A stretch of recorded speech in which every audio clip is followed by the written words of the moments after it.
Zero to God level अर्थात martial God space अर्थात शून्य से ईश्वर स्तर तक। अध्याय 3184। नमस्कार, आप कहानी में खो जाएं उससे पहले चैनल को सब्सक्राइब करें और नोटिफिकेशन ऑन करें। धन्यवाद। बूम! एक पल में विशाल हलबर्ड और लंबी तलवार हवा में टकरा गई। भयानक शक्ति उदात्त हो गई और बढ़ गई। पत्थर सम्राट के विश्व दाव कानून एक पल में फैल गए। दूसरी ओर ये ज़िवेन के शरीर पर मौजूद 3000 महान दास कई कानूनी तावीजों में बदल गए जो आकाश में नृत्य कर रहे थे। दो प्रचंड लहरों की तरह वे अचानक टकरा गईं, एक दूसरे को खा गईं और मरोड़ दी।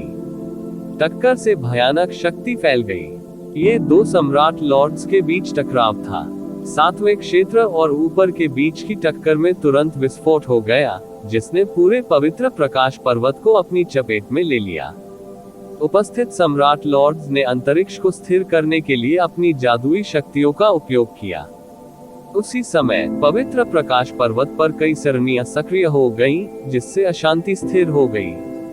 आज मैं तुम्हें यहीं मरने दूंगा। यहाँ तक कि फॉर्चून गॉड राजवंश के पास भी कहने के लिए कुछ नहीं होगा। पत्थर सम्राट ने अहंकार पूर्वक दहाड़ लगाए, उसके बाल हवा में लहरा रहे थे। मुझे मारना चाहते हो, सिर्फ तुम दोनों के साथ। ये ज़िवेन की आवाज धूल की अंतहीन लहरों में घुस गई। उसका पूरा शरीर बिजली के बोल्ट में बदल गया, जो सीधे पत्थर सम्राट पर झपटा। वे दोनों फिर से लड़ रहे हैं। सभी प्रकार की टकराव की आवाजें दूर हो गईं। शायद कुछ ही लोग शांत रह सके, बाकी लोग कांप रहे थे। यद्यपि वे सभी चार प्रांतों में उच्च और शक्तिशाली व्यक्ति थे, एक क्षेत्र पर प्रभुत्व रखते हुए उनके पैर हिलाने से अनगिनत लोगों का खून नदी की तरह बह जाता था। लेकिन उन दोनों के बीच लड़ाई के सामने ये पर्याप्त नहीं था। देखने से लगता है कि इन दोनों लोगों का जीवन उन आम लोगों के जीवन से अलग नहीं था जिन पर इनका प्रभुत्व था। ये दृश्य देखकर हर किसी की रीढ़ में सिहरन दौड़ गई। ये सम्राट लॉर्ड्स के बीच कोई सामान्य युद्ध नहीं था। सम्राट लॉर्ड्स के बीच भी सातवां क्षेत्र लोगों का सबसे अत्याचारी समूह था। Boom boom boom! जैसे ही उन दोनों के बीच मारपीट हुई, आकाश और पृथ्वी उलट पुलट हो गए। स्थानिक टुकड़े सभी दिशाओं में फैल गए। बस पाषाण सम्राट का विशाल पतलून भिनभिनाहट की आवाज के साथ नीचे गिर गया। सभी प्रकार के महान दास प्रकट हुए, लगभग सीधे ये ज़िवेन के माथे पर उतरते हुए। ये सबसे भयानक हमला था। ये ज़िवेन के शरीर के चारों ओर समय का नियम एक ऐसे क्षेत्र में बदल गया जो सभी दिशाओं में फैल गया। ऐसा लग रहा था मानो सारी जगह ढहने वाली है। बजना! इस हमले को टाइम रॉब द्वारा अवरुद्ध कर दिया गया था, और ये ज़िवेन ने जीवन में एक बार हमला करने के इस अवसर का लाभ उठाया। उसने तुरंत पत्थर सम्राट की भौहों के बीच की जगह पर हमला करने के लिए पुनर्जन्म मुट्ठी के 6 पत्थों का उपयोग किया। यदि यह कहा जा सकता है कि पत्थर सम्राट शक्तिशाली था, तो ये ज़िवेन उससे भी अधिक शक्तिशाली था। उन्होंने कोई फैंसी चाल का इस्तेमाल नहीं किया। इसके बजाय वह तुरंत जीवन और मृत्यु की लड़ाई में शामिल हो गया। कितनी शक्तिशाली मुट्ठी तकनीक है! स्टोन सम्राट को तुरंत ये ज़िवेन के मुके की भयावहता का एहसास हो गया। मुट्ठी बल ने सभी शक्तिशाली शत्रुओं को दबाते हुए स्वर्ग और पृथ्वी को 6 पथ चक्र में बदल दिया। ये वास्तव में एक भयानक मुट्ठी तकनीक थी, लेकिन उसका पीछे हटने का कोई इरादा नहीं था। उन्होंने अपने जीवन में अनगिनत शक्तिशाली शत्रुओं का सामना किया था और वे कभी पीछे नहीं हटे। जैसे ही वह दहाड़ा, प्रकाश की हजारों किरणें उसके चारों ओर चमक उठी और अंतहीन पत्थर के रास्ते दिखाई देने लगे।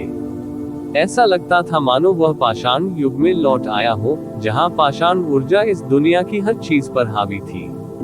पत्थर सम्राट पहले ही पत्थर के दांव में निपुणता के शिखर पर पहुंच चुका था।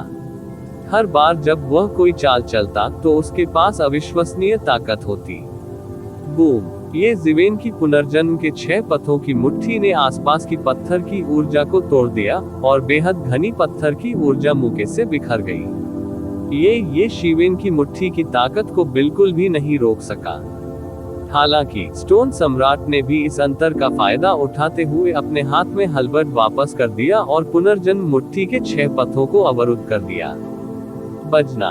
पुनर्जन्म मुट्ठी के 6 पथ की गति कम नहीं हुई और यह हेल्बर्ट से टकराया। उसके हाथ में एक भयानक शक्ति ने कहर बरपाया और पत्थर सम्राट की बांह थोड़ी कांप उठी। कितनी भयानक शक्ति है! पत्थर सम्राट गुप्त रूप से चौंक गया।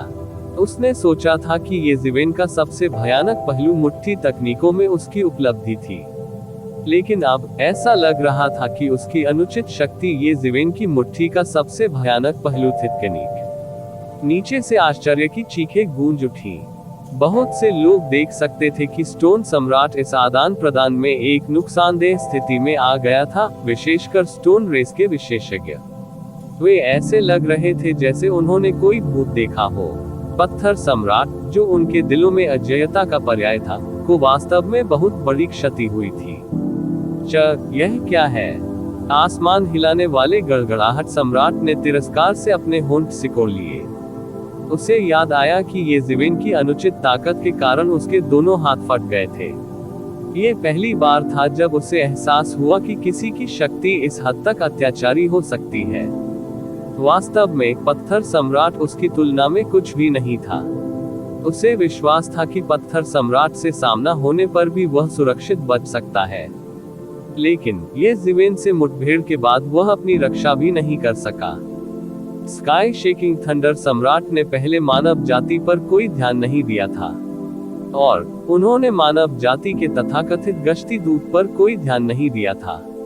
ये गश्ती दूत महज एक भाग्यशाली व्यक्ति था, लेकिन उन्होंने 4 प्रांतों के विशेषज्ञों से आगे निकलने का साहस किया था।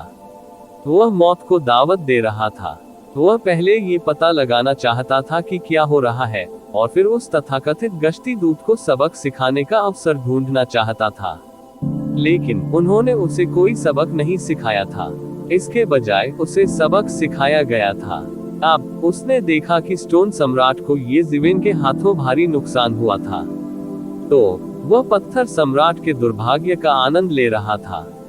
वह अकेला ऐसा व्यक्ति नहीं हो सकता जिसे कष्ट सहना पड़ा। सभी ने एक साथ कष्ट सहा। इस समय आकाश कंपाने वाली गड़गड़ाहट सम्राट को ऐसा ही महसूस हुआ।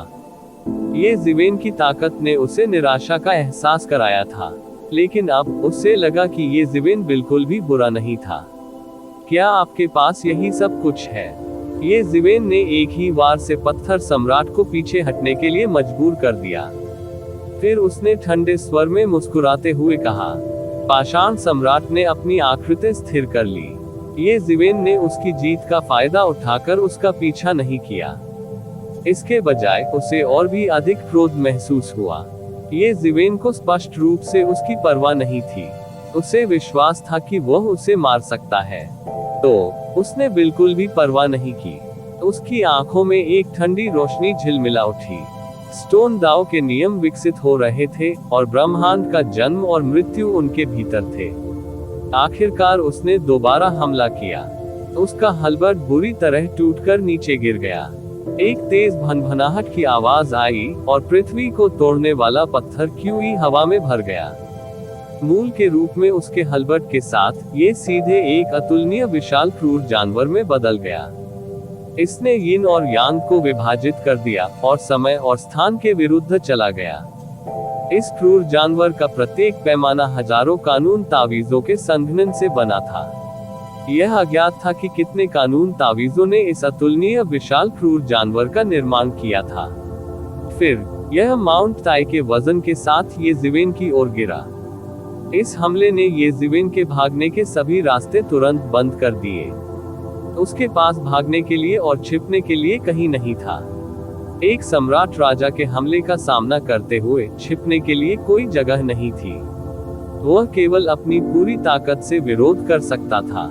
इस बार हल्बर्ट द्वारा निर्मित क्रूर जानवर अतुलनीय रूप से भयानक था। उसने अपना खूनी मुंह खोला और सीधे ऊपर झपटा। हालांकि ये ज़िवेन का आगे बढ़ने का कोई इरादा नहीं था। उसने केवल अपनी आंखें खोली। उसके पूरे शरीर से भयानक तलवार की रोशनी निकल रही थी। उसके शरीर का प्रत्येक छिद्र तलवार क्यूई उत्सर्जित कर रहा था। ये तलवार क्यूई और तलवार की रोशनी उसके सिर के ऊपर एकत्रित हो गई और पूरी तरह से तलवार दाव नदी में बदल गई। दफन स्वर्ग तलवार, यह अभी भी वही तलवार तकनीक थी। हालांकि इसका उल्लेख दफन तलवार तकनीक के समान नहीं किया जा सकता है जिसे ये ज़िवेन ने पहली बार विकसित किया था। ये ज़िवेन के हाथों में दफन तलवार तकनीक के इस सेट में एक सम्राट राजा का विरोध करने और उसे गंभीर रूप से घायल करने की क्षमता भी थी। हुश, टक्कर बस एक पल के लिए ही चली। ये ज़िवेन की तलवार की रोशनी ने तुरंत इस क्रूर जानवर को टुकड़े टुकड़े कर दिया। इसका खूनी मुंह भी ये ज़िवेन के सामने ढह गया। ये ज़िवेन की तलवारबाजी का स्तर बहुत मजबूत था। उनके द्वारा ज्ञात 3000 मार्शल आर्ट में से ये भी सबसे शक्तिशाली मार्शल आर्ट में से एक थी। उसकी तलवारबाजी अचानक कैसे बढ़ गई? पत्थर सम्राट को स्पष्ट रूप से महसूस हो रहा था कि ये ज़िवेन की तलवारबाजी का स्तर अचानक बहुत बढ़ गया था। ये कैसी तलवारबाजी है? ये बहुत शक्तिशाली है। ऐसा लगता है जैसे ये तलवार स्वर्ग और पृथ्वी को भेद सकती है। अन्य सम्राट राजा तुरंत चौंक गए। वे कर सकते आप भी महसूस करें इस तलवार की ताकत को। पाषाण सम्राट के हल्बर्ट की शक्ति भी बहुत प्रबल थी।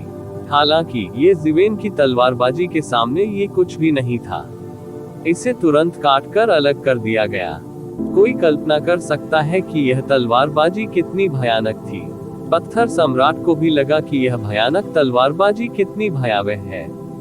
ये लगभग तुरंत ही उसके हमले से टूट गया।